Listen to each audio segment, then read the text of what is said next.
seja bem-vinda a mais um Confraria de Mulheres, esse lugar da gente se encontrar para meditarmos na bendita Palavra de Deus e aprendermos com essas mulheres fascinantes da Bíblia.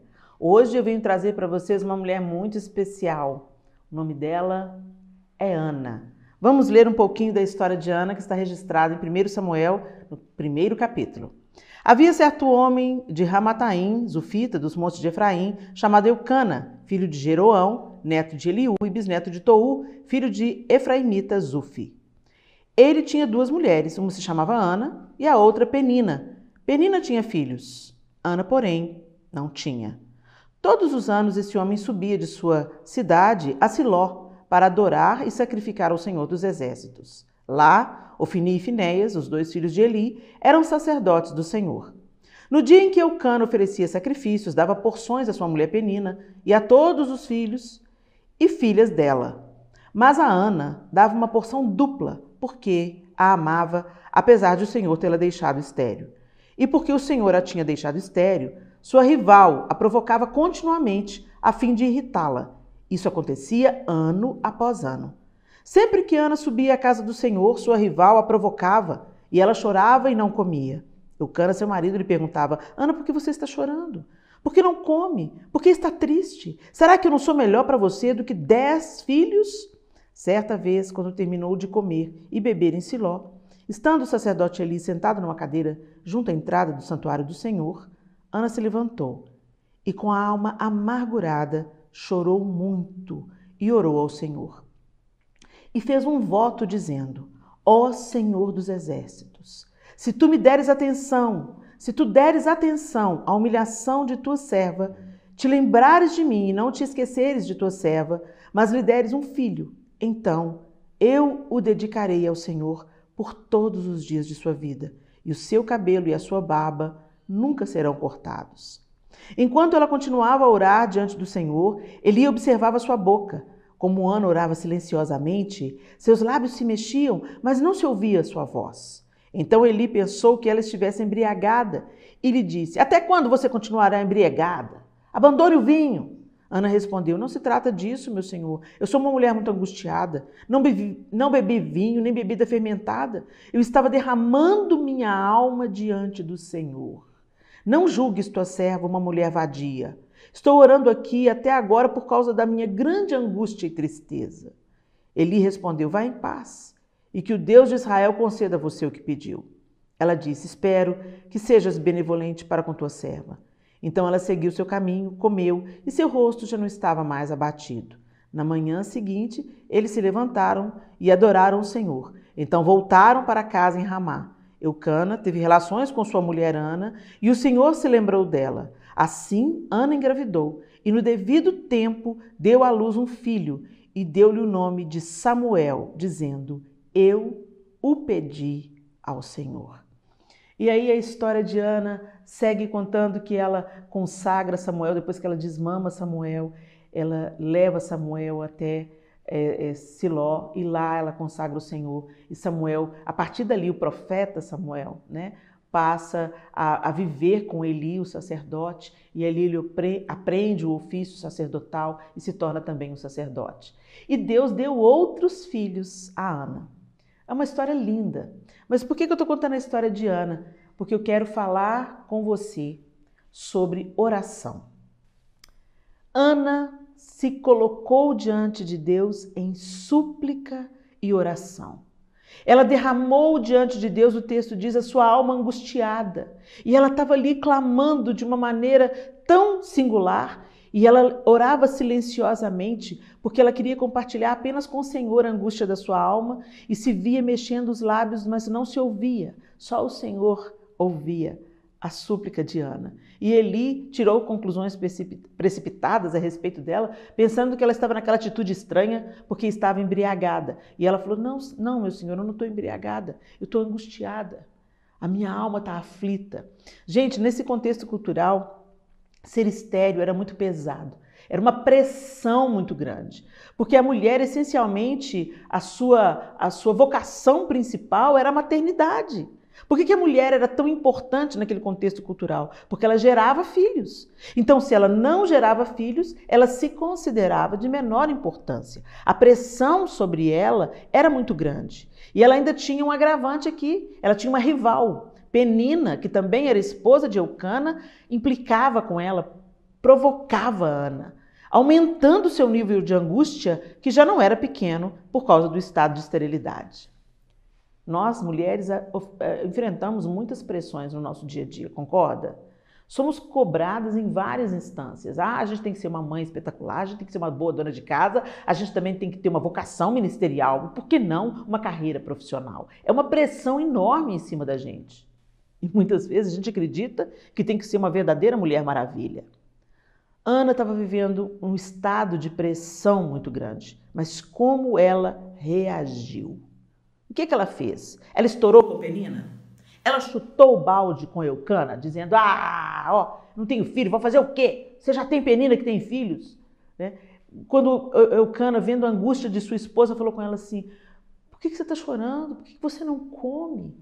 Acaso não sou eu melhor do que 10 filhos? Né? Talvez ela ficasse irritada com esse raciocínio de Eucana e pudesse responder para ele, você que não sabe o que é estar no meu lugar? Você que não sabe o que é todo mundo olhando para mim atravessado? Você que não sabe o que é suportar o tormento de Penina?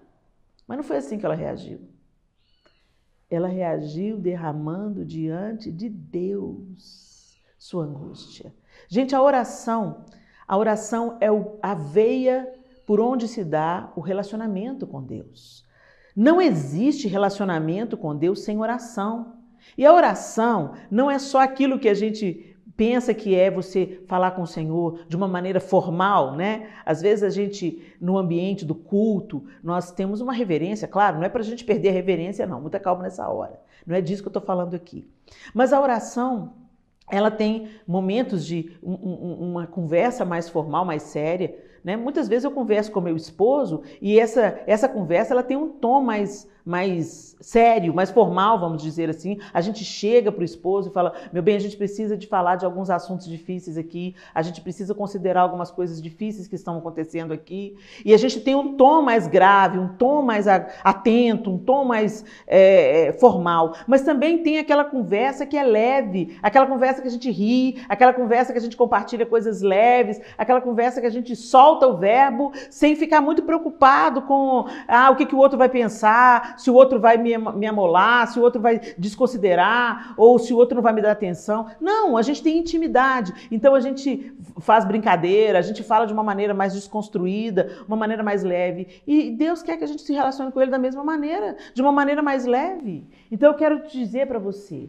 converse com Deus, abra o seu coração para Deus, fale com Deus como você se sente, fale com Deus. Deus, olha, eu já estou angustiada, Senhor. Deus, meu coração está pesado, sabe por quê, Senhor? Aconteceu isso, e eu preciso da tua ajuda, eu preciso do teu socorro, eu preciso da tua graça para eu superar essa situação. Não é verdade? Muitas vezes a gente assume um tom muito formal e quando a gente fala assim, olha, deixa eu falar com você, você vai ter que orar para o resto da sua vida. As pessoas falam, quê?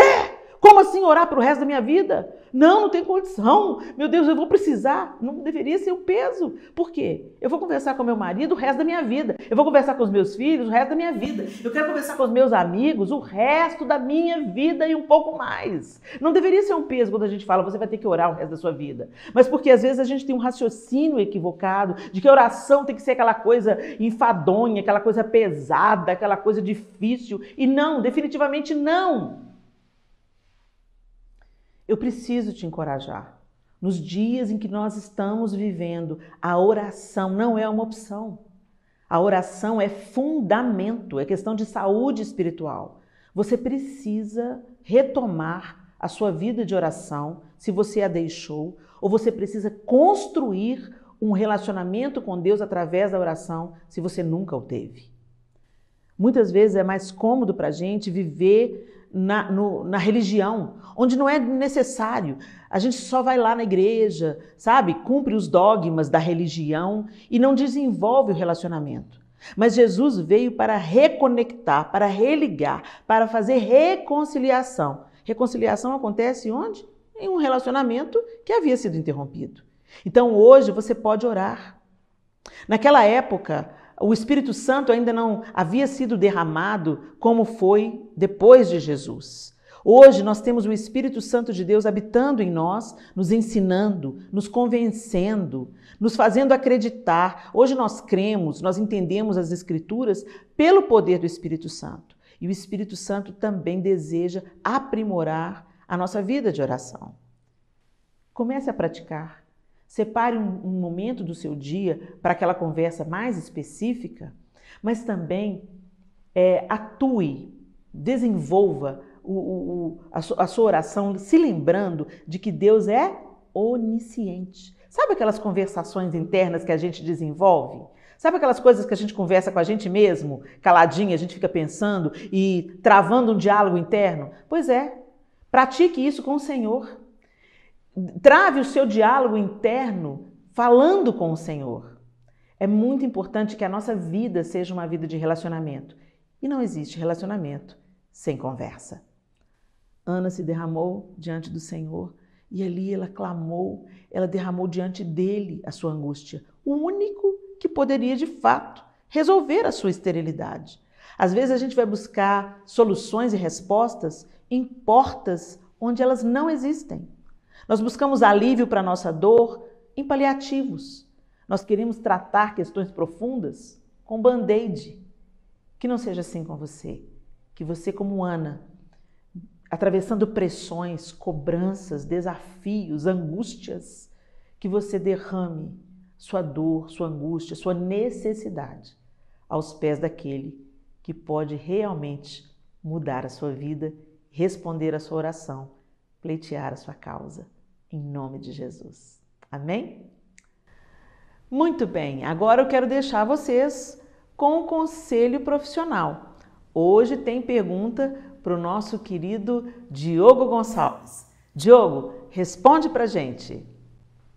A próxima pergunta é como ensinar finanças para crianças, já que isso é um tabu. A primeira coisa não é um tabu, finanças não é um tabu. Infelizmente, no Brasil, a gente não teve educação financeira. Hoje, algumas matérias, algumas idades de crianças já começam a ter alguns ensinamentos financeiros. É muito importante que a gente eduque os nossos filhos financeiramente. Eu não fui educado financeiramente enquanto criança. Eu tenho 3 filhas, Helena, também aí charada nossa Helena Tanuri, Mariana e Marcela. E eu ensino finanças para elas, para Helena, desde que ela nasceu, desde que ela tinha 2 anos de idade, depois com a Mariana também. A grande verdade é que a primeira referência nossa, como ensinamento de tudo, é a Bíblia. A Bíblia nos ensina lá em Gênesis a poupar, quando a história de Faraó, quando Faraó tem aqueles sonhos, José vem revelar os seus sonhos. E o diagnóstico que José dá durante os 7 anos que a gente tiver muita riqueza, a gente vai poupar a 5ª parte, poupar 20% de tudo aquilo que a gente ganhar. E depois vão haver 7 anos de muita crise, de muito problema financeiro, trazendo aqui para o nosso dia a dia. A gente vai usar aqueles 20% para poder a gente viver, sobreviver durante os 7 anos de crise. Você tem agido como a própria Bíblia nos ensinou? E eu já contei isso aqui, Lucas nos ensina a planejar. A Bíblia também nos ensina a sermos bons mordomos, ou seja, a cuidar daquilo, a zelar por aquilo que Deus nos deu. E com a criança, a gente tem que passar por esses ensinamentos bíblicos. Existem várias maneiras de ensinar as crianças ao dinheiro. O primeiro é ensinar com exemplo. Muito mais do que a gente falar, nós temos que ser exemplos para os nossos filhos. Aquilo que a gente falar, a gente tem que fazer. As pessoas me perguntam assim, Diogo, tem uma idade correta, uma idade ideal para que a gente possa ensinar finanças para os nossos filhos? Não. A literatura diz que é 7 anos. Eu diria que depende da maturidade do seu filho. Aos 2 anos, com a minha Helena, com a minha Mariana, eu ensinava elas já sobre dinheiro na linguagem delas. A Mariana gostava muito de colocar os dedinhos assim na pia, sobre a pia, e deixar a água encher. E eu falava com ela, filha, quanto mais água você estiver gastando aqui, mais peixinhos você está matando, os rios vão ficar mais vazios, os peixinhos podem morrer, e o papai vai ter que ficar mais longe de casa. O papai ama o trabalho, o papai ama abençoar as pessoas, o papai sai de casa para trabalhar, para inspirar as pessoas, para empoderar as pessoas, para tirá-las dos problemas delas. Mas papai gosta muito de ficar em casa também. Papai gosta de gastar tempo com vocês, de investir tempo em vocês. Quanto mais água você desperdiça, toda vez que você sai do seu quarto, deixa a luz acesa, a televisão ligada, papai fica pedindo para que vocês apaguem a luz, desliga a televisão, desliga o iPad. Para quê? Para que o papai possa ficar mais aqui em casa. Quanto mais luz estiver acesa, quanto mais água gastar, mais tempo o papai vai ficar fora de casa para trabalhar, para conseguir pagar essas contas. Às vezes a criança com 2 anos não tem a percepção de dinheiro, mas ela tem a percepção de tempo de qualidade, o tempo que você fica em casa, o tempo que você está em casa. Então foi assim que eu tratei com elas. Durante outro tempo, a gente ensina as crianças, por exemplo, a Helena agora já tem 7 anos. Eu ensinei a Helena, no aniversário dela de 7 anos, eu e minha esposa, nós demos dinheiro para ela. E a gente desenhou uma barra vermelha, assim, uma barra, como é uma linha assim, uma barra mesmo. E à medida que ela ia gastando dinheiro, a gente ia colorindo essa barra de vermelho. A gente foi mostrando para ela o tanto que ela ia gastando. Então, a cada decisão, ela falava assim, papai, posso comprar isso? Eu falei, você tem dinheiro para comprar. Mas se você gastar, você vai consumir metade do dinheiro. Eu coloria tudo para ela. Então, eu mostrava para ela antes das decisões dela. A conclusão disso, eu já publiquei nas minhas mídias sociais, o meu dia a dia com ela, como é que foi, as compras e tal. Mas aqui para vocês, para adiantar, a conclusão é que o aniversário dela foi em fevereiro. Nós estamos no final de agosto, quase em setembro, e ela ainda tem dinheiro. Ela passou a dar valor para o dinheiro. Ela não é pão dura, ela não aprendeu a ser pão dura, eu não ensino aqui em casa. Pelo contrário, aqui em casa nós ensinamos sobre generosidade. Aqui em casa nós temos o mesmo armário desde que casei. Eu não tenho uma roupa a mais desde que eu casei. À medida que eu ganho, à medida que eu compro, eu dou para outra pessoa. E a gente ensinou isso para elas também, com presentes, com roupas. A gente não tem mais do que a gente precisa, do que a gente deveria ter. Então, a gente tem uma quantidade, quando ganha ou quando compra, a gente dá outra coisa, ainda que nova. Porque também a outra coisa que nós ensinamos é não dar coisa descabelada, não dar a coisa que você não gostaria de receber. Então, a gente tem ensinado com os nossos atos, com as nossas ações e com a nossa fala, com aquela parte que é teórica, sim. Então, uma forma é dar dinheiro para ela poder fazer a gestão.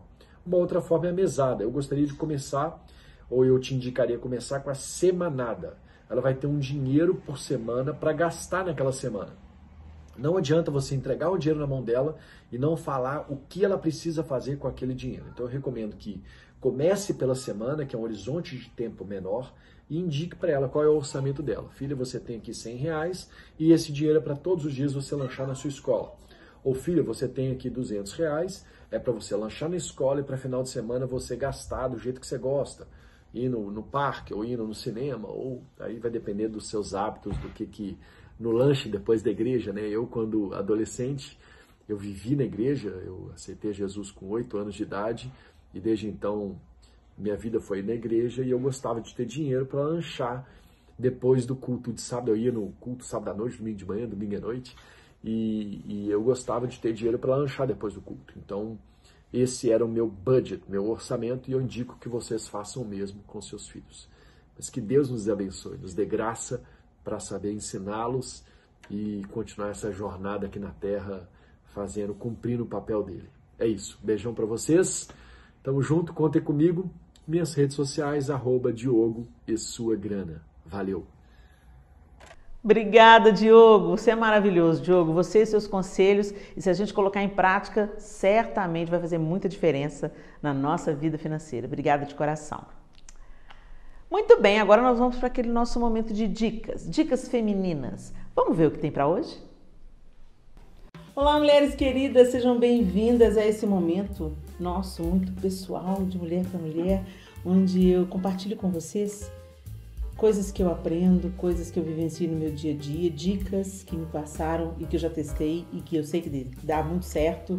Então, nesse momento, a gente compartilha com vocês também, nessa nossa intimidade aqui, eu quero deixar sempre com vocês uma dica de livro. Por quê, gente?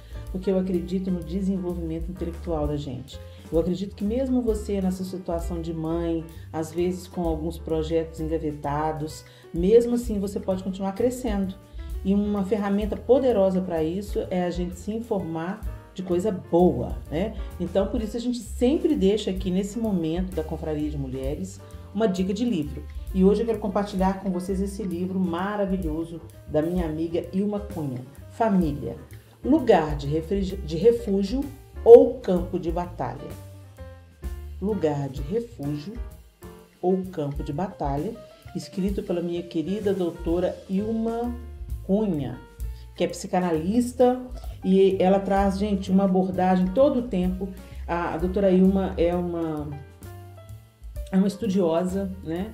E muito bem formada, e ela faz a correlação todo o tempo da bendita palavra de Deus e da psicanálise, da psicologia, e ela traz pra gente fundamentos preciosíssimos para nossa família, identificando a causa de muitos conflitos que nós estamos vivenciando. Às vezes você está lidando com alguma coisa e você não sabe muito bem de onde que veio aquilo, e às vezes na maioria das vezes, isso está lá plantado na nossa infância, no nosso relacionamento com os nossos pais, na nossa família de origem, e muitas coisas precisam ser corrigidas para a gente então construir em cima de terreno sólido.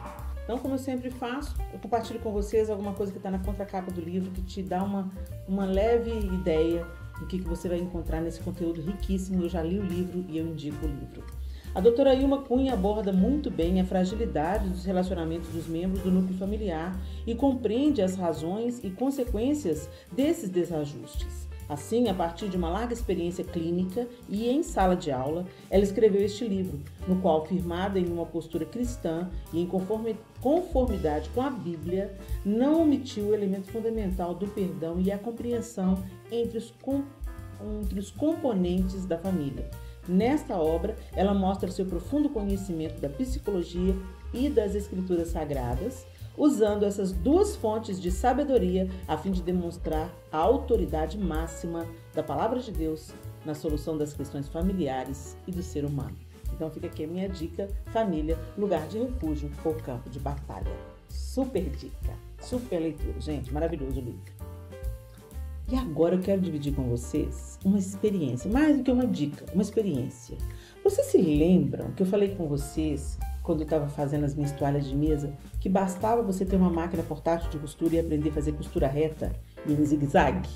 Que você faria muitas coisas com isso? Às vezes algumas pessoas escutam, gente, Helena pirou. Como é que eu vou? Eu vou comprar uma máquina só para costurar costura reta? Claro que não, se você tem habilidade para mais, vai em frente. Mas com costura reta você faz muita coisa útil, sim. E eu sei porque eu só sei fazer costura reta, gente. Eu nunca fiz um vestido para mim. Mas vamos lá. Eu tinha aqui em casa um voal que era resto de um figurino de teatro. Há muito tempo atrás, eu fiz um personagem que era tipo um anjo, né? E era um voal que era tipo uma... Sabe quando você pega o voal retangular, faz um buraco no meio e aquilo vai como uma túnica? Você põe outra roupa por baixo e aquilo usa como uma túnica, só enfiando a cabeça. Aí a pessoa que fez essa túnica que ia até o pé, ela fez arredondado, né? A parte de baixo, arredondado a outra extremidade do pano, passou ali um acabamento e fez a abertura para eu enfiar a cabeça. Só isso. E aquilo estava aqui, ó, sem utilidade, sem utilidade, sem utilidade. Aí o que eu fiz? Eu estava precisando de uma cortininha para dar um charminho na minha janela da cozinha. Na cozinha não é o lugar que a gente põe cortina, mas a gente gosta de dar uma bossa, uma coisa diferente, um charminho, não é assim? Pois é. Eu mexendo nas minhas coisas, nas coisas que eu guardava, eu encontrei então esse voal. E sabe que ideia que eu tive? Eu peguei esse voal, cortei na horizontal. Na horizontal não, na vertical, né? Eu cortei, rompendo aquela parte do meu e cortei, e ela ficou como? Imagina comigo, um pano retangular com as bordas abauladas, por causa que era um pano completo, um retângulo completo, com as bordas abauladas para fazer esse efeito de túnica, certo? Você compreendeu? Pois é. E aí eu cortei na vertical E o que que nasceu? A minha cortina. Gente, olha aqui. Eu preguei sobre a parte que ficou. Então, o que que eu fiz? Primeiro eu cortei na vertical, eliminando aquele buraco do meio, né? Cortei uma parte do tecido, eliminando aquela ruptura aquela abertura para a cabeça. Então ficou a metade de um retângulo com as bordas abauladas. Eu não sei se dá para você ver aqui as bordas abauladas, olha. Dá para ver? Ok? Beleza. Aí ele ficou mais ou menos isso aqui, deve ter uns 60 centímetros de largura. Cortei no meio, dei o acabamento, perceba, aqui já tem tipo uma overlock, que já tinha na peça. Aí eu fiz isso aqui, ó. Eu fiz um zigue-zague, mas um zigue-zague bem apertadinho, bem justinho. Eu apertei o ponto para ficar em zigue-zague e dar esse acabamento aqui, que impede do tecido desfiar, certo? E ele tá com essas sobrinhas aqui, ó, justamente porque já funcionou o trabalho, impediu de desfiar e ele já foi lavado muitas vezes. Aí o que que eu fiz? Peguei então, dei esse acabamento nessa parte onde eu cortei. Depois eu vim com uma tira bordada larga. Olha, a tira bordada ela tem mais de um palmo de largura. Então ela deve ter aqui uns 30 centímetros talvez. Uma tira bordada bem larga, né? A mais larga que eu encontrei na época. E eu costurei numa costura reta em duas costuras. Olha, uma costura em cima, uma costura embaixo. Para quê? Porque entre essas duas costuras, eu enfio o bastão da cortina, entenderam? E aí, quando você franze, você enfia a cortina. Quando você franze no bastão, eu deixei essa sobra para cima de propósito, para dar um frufruzinho em cima. Então, quando você franze no bastão, ela fica toda franzidinha e dá essa sobrinha para cima para dar um charme. E eu deixei uma ponta de sobra. Vocês viram que a tira bordada, ela começa uns 20 centímetros depois da extremidade. Por quê? Porque isso fica para fora do bastão, dando esse caimento aqui, esse acabamento. Vocês vão visualizar melhor quando vocês virem lá no bastão da cozinha. Eu vou colocar lá no bastão e vou mostrar para vocês. Mas vamos recapitular? Um pano retangular, abaulado nas extremidades, ok?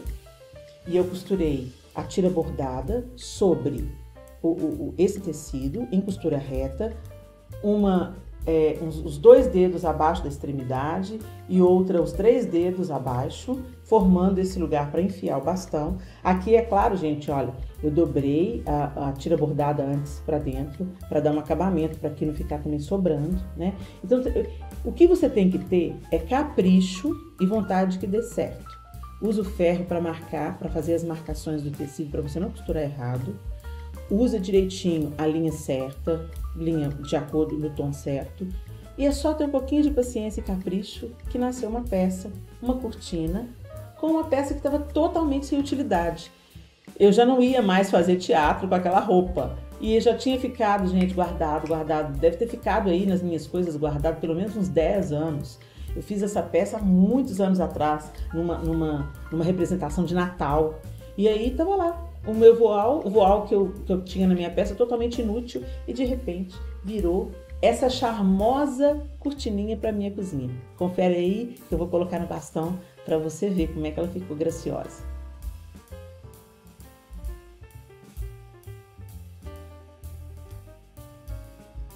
Viu só? Você pode reaproveitar o que você tem. Então dá uma olhada carinhosa naquilo que você tem. Um retalho pode virar uma almofada ou um quadro. Um quadro. Eu vou dar mais dicas aqui para você. Você pode usar tecidos que você gosta muito em moldura, mas isso dá outra dica. A gente volta com mais dicas de como reaproveitar. Afinal de contas, sustentabilidade está em alta, seu bolso agradece e a sua casinha também. Até a próxima!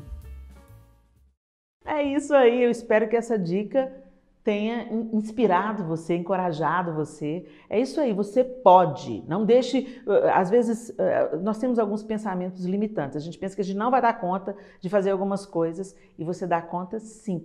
Tenta, tá bom? Deus abençoe vocês. Muito bem, pessoal, hoje o Confraria fica por aqui. Eu espero que esse conteúdo tenha despertado você, inspirado, encorajado você, porque esse é que é o objetivo principal da Confraria de Mulheres, que as mulheres da Bíblia e esse nosso momento aqui de trocarmos experiências, dicas, sugestões, seja edificante para o seu coração. A gente se encontra no próximo Confraria de Mulheres, se Deus quiser.